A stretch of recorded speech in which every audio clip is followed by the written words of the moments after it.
Menjelang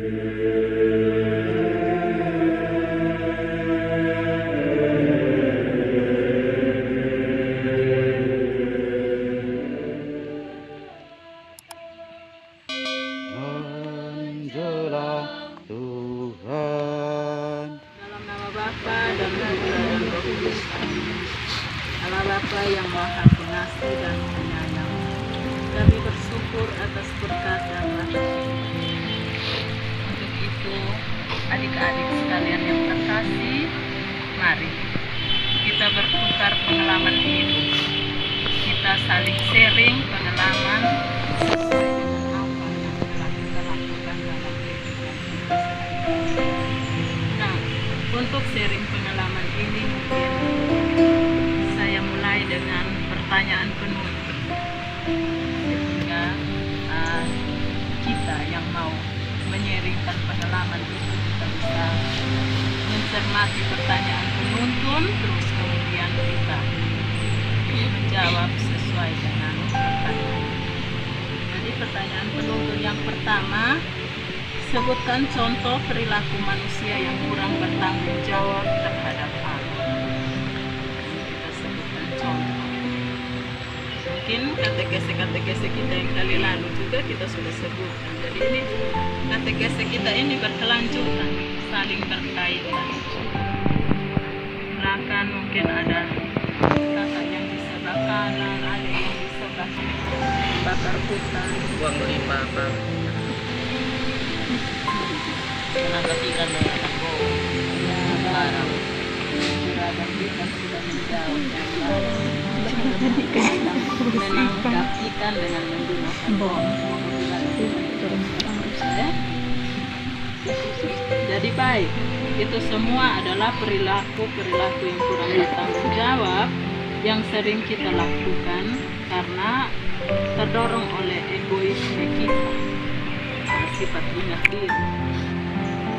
Perilaku yang tidak bertanggung jawab.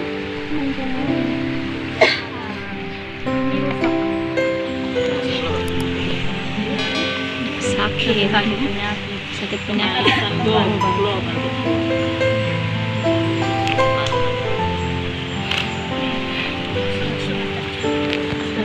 Mangga terus dia petik jeruk. Jadi apa saja yang kita lakukan terhadap ini yang menyebabkan kerusakan tentunya ketika bumi itu menderita, kita manusia, kita para pelaku ini juga tentu akan menderita. Itu yang namanya hubungan sebab akibat.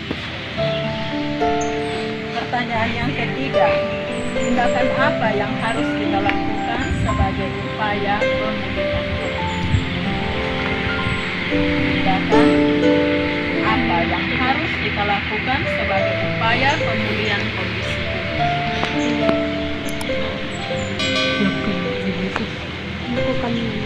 bumi? Ya, bagus, melakukan investasi. tinggal sampai baratin sana. Pangkalan. Di kantor tadi.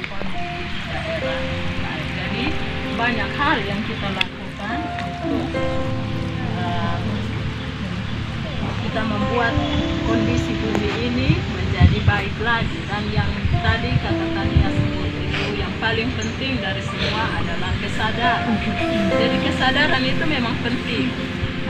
Kalau saya bakar hutan habis, terus saya membuang sampah di sembarangan, terus sebentar kita pergi pungut itu sampah-sampah, tetapi habis kita tidak punya kesadaran, terus kita pergi buang lagi minggu berikutnya, itu sama saja, Pak. kerja percuma saja, orang bilang capek-capek saja. Jadi yang paling penting dari semua itu yang kita lakukan itu adalah kesadaran dari diri kita masing-masing. Sadar bahwa hal yang kita lakukan itu baik. Yang berkaitan dengan tema kita hari ini, saya mengajak kita semua untuk membuka kitab Imamat bab 25 ayat 1 sampai dengan ayat yang ke-13. Pembacaan dari kitab Imamat.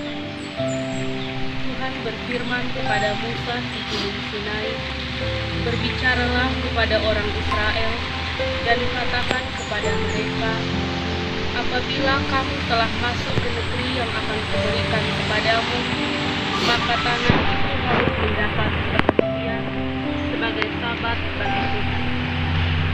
6 tahun lamanya engkau harus menaburi ladangmu, dan 6 tahun lamanya engkau harus merantingi kebun anggurmu dan mengumpulkan hasil tanah itu. Tetapi pada tahun yang ke-7 haruslah ada bagi tanah itu suatu sabat, masa perhentian penuh, suatu sabat bagi Tuhan.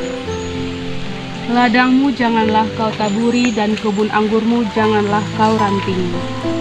Dan apa yang tumbuh sendiri dari penuaianmu itu, janganlah kau tuai, dan buah anggur dari pokok anggurmu yang tidak dirantingi, janganlah kau petik. Tahun itu harus menjadi tahun perhentian penuh bagi tanah itu.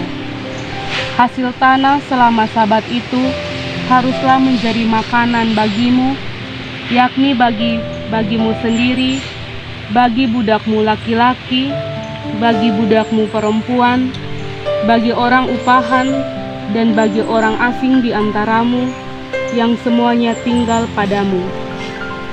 Juga bagi ternakmu, dan bagi binatang liar yang ada di tanahmu, segala hasil tanah itu menjadi makanannya. Selanjutnya engkau harus menghitung 7 tahun sabat, yakni 7 kali 7 tahun, sehingga masa 7 tahun sabat itu sama dengan 49 tahun.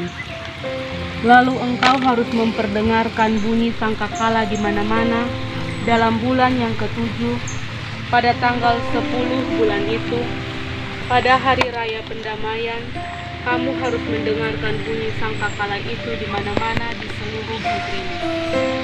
Kamu harus menguduskan tahun yang ke-50 dan memaklumkan kebebasan di negeri itu bagi segenap penduduknya. Itu harus menjadi tahun Yobel bagimu, dan kamu harus masing-masing pulang ke tanah miliknya dan kepada kaumnya. Tahun yang ke-50 itu harus menjadi tahun Yobel bagimu. Jangan kamu menabur, dan apa yang tumbuh sendiri dalam tahun itu jangan kamu tuai, dan pokok anggur yang tidak dirantingi jangan kamu petik buahnya. Karena tahun itu adalah tahun Yobel, haruslah itu kudus bagimu. Hasil tahun itu yang hendak kamu makan harus diambil dari ladang. Dalam tahun Yobel itu, kamu harus masing-masing pulang ke tanah milik. Demikianlah sabda Tuhan. Nah, dalam teks kitab suci yang barusan kita baca ini, dengan beberapa pertanyaan penuntun tentunya. Nah, pertanyaan penuntun yang pertama itu, apa yang diperintahkan Tuhan dalam teks kitab suci tadi? Di teks kitab suci tadi itu berbicara tentang tahun sabat dan tahun Yobel. Tetapi apa yang diperintahkan Tuhan dalam teks itu? Mungkin di situ Tuhan perintahkan untuk ada tahun di mana kita harus menanam, tetapi ada juga tahun untuk bukan tidak boleh menanam. Artinya bumi itu harus mendapat istirahat. Mungkin Tuhan berpikir bahwa bumi ini juga mungkin sewaktu-waktu dia capek, sama seperti kita manusia. Manusia juga capek. Jadi Tuhan bilang sudah ada waktu untuk kalian menanam, tetapi ada waktunya bahwa tanah itu harusnya terhadap Allah. Yang kedua, apa maksud Tuhan memberikan perintah tersebut?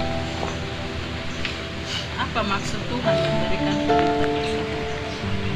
Kenapa Tuhan kasih perintah supaya ada tahun sabat dan tahun Yobel? Ketiga, pesan apa yang kita peroleh dari teks tersebut? Kira-kira teks tentang tahun sabat dan tahun Yobel ini dia mau memberikan pesan dan kesan untuk kita. Ini apa sebenarnya? Diri kita sendiri. Ya, pesan yang pertama, kita harus menyayangi bumi seperti diri kita. Ada lagi kita tentang Tidak boleh egois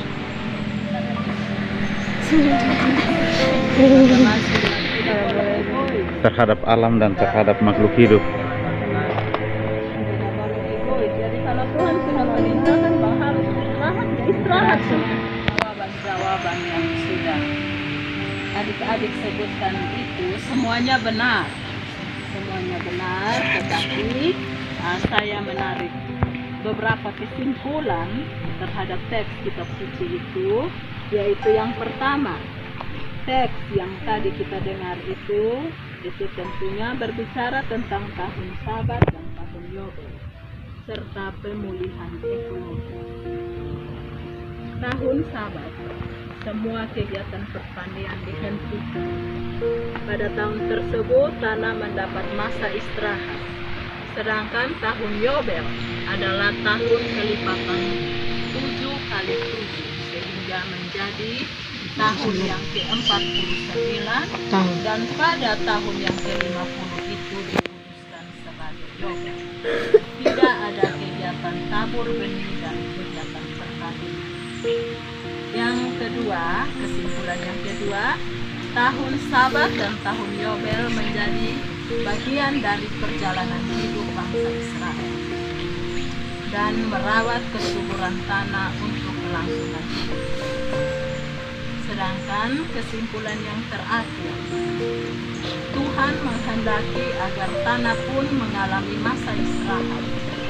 Dengan demikian ada masa pemulihan bagi tanah untuk mengembalikan kesuburannya agar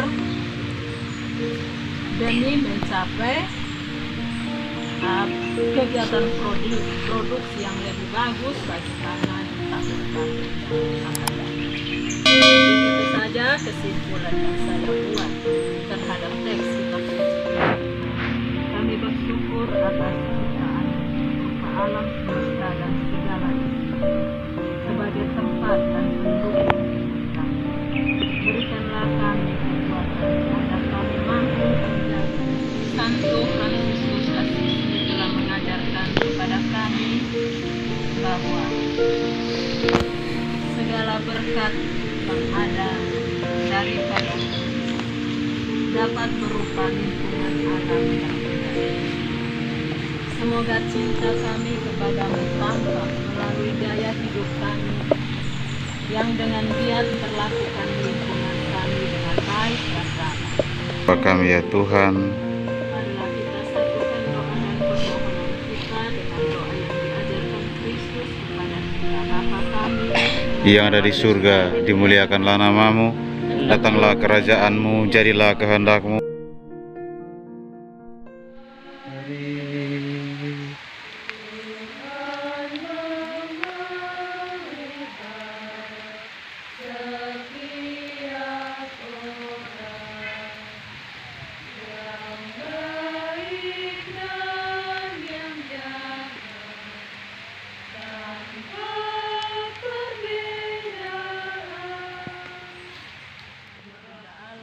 Doakanlah kami, Santo Benediktus, doakanlah kami, Santo dan Santa pelindung kita masing-masing. lindungilah kami.